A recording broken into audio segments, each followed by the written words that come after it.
Star Trek The Next Generation, famous episode, Rascals. I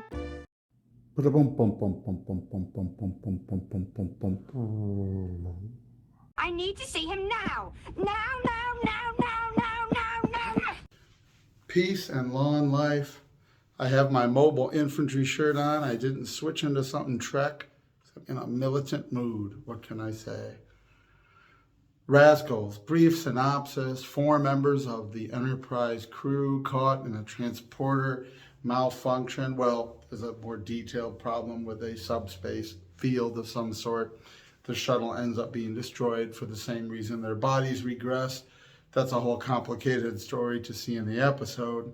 4 members of the Enterprise crew are beamed away from this disaster, only to emerge on the transporter pad as much younger versions of themselves. We get the Rascals, the 4 of them, scurrying around the ship and being kids. Ro Laren finding out how much she loathed her childhood because she grew up in a refugee camp as a Bajoran. Guinan being there to guide people, ostensibly, and helping Ro Laren to get over her childhood issues as if she were a counselor. That's a side note. The highlights have got to be Keiko O'Brien becoming a young woman. The plants that she was bringing with her as a botanist also regressed to seedlings. And Jean-Luc Picard is now played by a boy of about, I think, 12 or 13. They say he is in the show. It's a fan favorite episode because it's cute. It's also kind of funny. There's good action and adventure. My favorite part of it, honestly, I know it's an unpopular opinion among Trekkers. Growing up with Captain Kirk and the original crew, I honestly never really cared for the character of Jean-Luc Picard. Never really cared for Patrick Stewart. I mean, it's not to say he's not a fabulous Shakespearean actor, but he's certainly somebody that should not be playing a lead, but should be playing some wise sage somewhere in a Shakespearean production. Also, I can't stand Whoopi Goldberg, and after she weaseled her way into a part created just for her to be on one of my favorite shows, I just found it more irritating. The idea of adding 10 Forward was quite brilliant. The idea of adding a bartender, but boy, I find Guinan deeply annoying, vacuous. Everything she says, does, everything related to her character is like Isaac from The Love Boat. It is like fully predictable bartender sort of stereotype, I guess. I find it very irritating, even in the parts where she plays an important role, putting the story together. I just don't care for her. So the highlight for me was seeing these characters at least played by other people. Jean-Luc Picard is far less annoying as a young boy as he is as an adult, and the actor that plays him does a really good job. And all the kids do a really good job of playing the different kids. The really funny shtick, I mean, the Ro Laren, I grew up in a refugee camp thing that felt kind of played. They talked about the whole Bajoran thing a lot, and it felt like they were trying to make her Kira from Deep Space Nine a little bit more by having her talk about it so much. I don't know. It just seemed, again, very predictable, very ho-hum. It was interesting seeing Keiko turned into a child because she had just gotten married the few seasons before to Miles O'Brien, because they're a couple and they've had kids, and she's gone through this age transformation and he doesn't know how to react with her. I think the biggest thing about the story to me was in learning that you are about 12, 13 years of age physically, but if you don't do anything, if you don't take the cure that Dr. Crusher comes up with through the transporter and reestablishing your pattern, if you don't do it, they conclude that you will grow up again.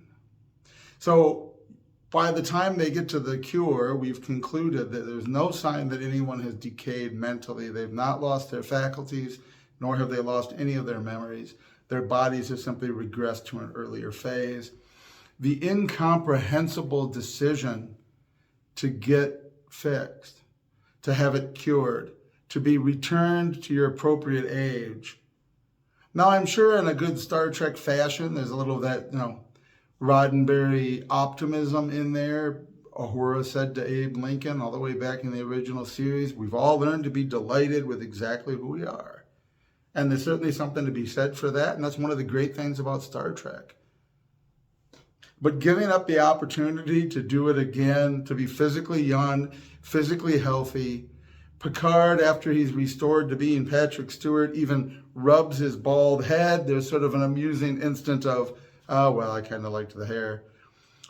But he'd already discussed with Counselor Troy the possibilities, if he couldn't be fixed, of going back to the academy or going and doing archaeology, which we know was his other great love that he never pursued. He could do that for several years, come back to Starfleet when he was older and more plausibly accepted by his peers. As Troy said, still have time to be the youngest admiral in Starfleet history. Why would you not do that? That's the crazy thing that made me want to do a quick video about Rascals.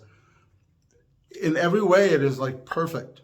It's perfect. See, we always think about if I could go back and do it over again, but other episodes like Tapestry deal with that, right? If you go back and you change the way things unfolded, you don't know where you're going to end up.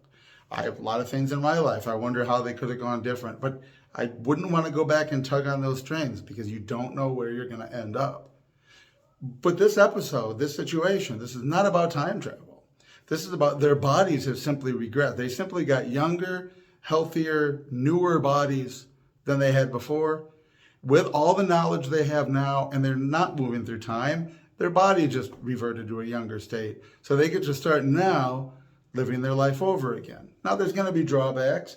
All of a sudden, all the people you know are physically much older than you. The ones who know you might adjust, but then you're more likely to outlive them. In Picard's case, there's the question, he can't still be captain because it would be too big of an adjustment. He takes a sabbatical, come back. Any of the officers, Keiko's a botanist. Presumably she could still do that. People would, weird things happen on Star Trek all the time. A new botanist assigned to your starbase that looks like she's 13, but she's not. You could adjust to that. I don't think any of that's unacceptable. And even Guinan, who I can't stand, but Guinan has lived 800-900 years, I think they mentioned at one point. Now she's reverted all the way back to, God knows what she just added on. Is she going to get an extra 1,500 years out of this? Why wouldn't you do that? Now, honestly, the only one who makes the decision that I can understand would be Keiko. Keiko has the problem of she's happily married. Her husband, Miles, looks at her now as a 12, 13-year-old girl. Appropriately, he's put off by that. Now, given time, she will get older naturally. But even when she's old enough, they will not look like they go together. It will be a tension on their marriage. They're kids. She's only physically a few years older than their kid, not even 10 years older than one of their kids, trying to be a mother. All of that makes sense for Keiko to say, no, look, I'm married, I have kids, I want my normal life that I had back. I was happy where I was at, and that requires me to be more plausibly my real age. But everybody else, even if your lifelong dream was to command a starship, you've done it. You've captained the Enterprise. You hate to leave, but you could do it again someday. You could end up being the captain of the Enterprise G if, depending on how things go do archaeology like you missed out on. Go do history. Go do anything. Go live your life. He's single. He's lonely. He chose that life. He's had second thoughts. Why Picard wouldn't try new things. Why Guinan wouldn't want to add 15 centuries or whatever it ticks her back. Why Ro Laren, Ensign Ro, one of my favorite characters. But yeah, she had a crappy childhood, and this episode ends up being sort of wearisome in that whole aspect. But she also got into trouble. She should have been, Picard mentioned in the episode where they thought her and Geordi had died, that she should have, not for that bad incident on her record, she would have been a lieutenant commander by now. She could also go on sabbatical. Heck, she could return to the academy and take a second degree in a couple of years. She could do any number of things. She could have turned up on Deep Space Nine and hung out with the Vedeks for a while and got in touch with her spirituality, which they kind of hint at in the episode where she thinks she's dead. She could have done anything and then started a second sort of Starfleet career the way Tuvok did by being a Vulcan that lives a couple hundred years and having had issues with humanity. She could have done it again and built a whole new future for herself as opposed to where she was at then. And that's the thing with all of them that does not make sense. If I was suddenly 12 again, I would probably try to keep my position. I think most people would adjust that I was in a space-time phenomenon, regress to my body. But it would also open up avenues for a lot of other things that you never even thought of that you could do again.